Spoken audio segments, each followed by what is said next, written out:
लेकिन ये वाकया इस्लामाबाद में पेश आता है। इस्लामाबाद में एक चाइनीज कंपनी, जिसमें 7 से 8 मैनेजमेंट के बंदे भी चाइनीज होते हैं, वो कॉल सेंटर पे स्कैम कर रहे होते हैं।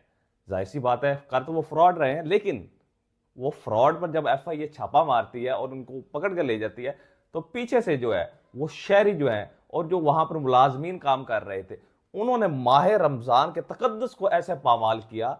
मुसलमान, इस्लामी जमहूरिया पाकिस्तान एक इस्लामी मुल्क में जो है वो एक रमजान मुबारक के महीने में ये वाकया पेश आया कि जिसके हाथ जो जो लगा पूरे दफ्तर में जो है वो सफाया कर दिया गया और बड़े धड़ल्ले के साथ जो है चीजें जो है वो चोरी की गई और तमाम लोगों ने देखा और वीडियो भी सोशल मीडिया पर वायरल हुई, जो कि आप मेरे साथ ये वीडियो साइड विंडो पर देख सकते हैं किस तरह से लोग जो है इस मौके से फायदा उठा रहे हैं और चोरी जो है वो बड़े दलेराना अंदाज में कर रहे हैं, जिस तरह कोई नेकी का काम उन्होंने किया हो। यह बात ठीक है कि कंपनी जो है वो फ्रॉड कर रही थी या स्कैम कर रही थी, लेकिन अगर कंपनी स्कैम कर रही थी तो क्या इस्लाम इस चीज की इजाजत देता है कि आप जो है उस कंपनी की मलकियत चीजें जो है वो उठाकर चोरी करके ले जाए?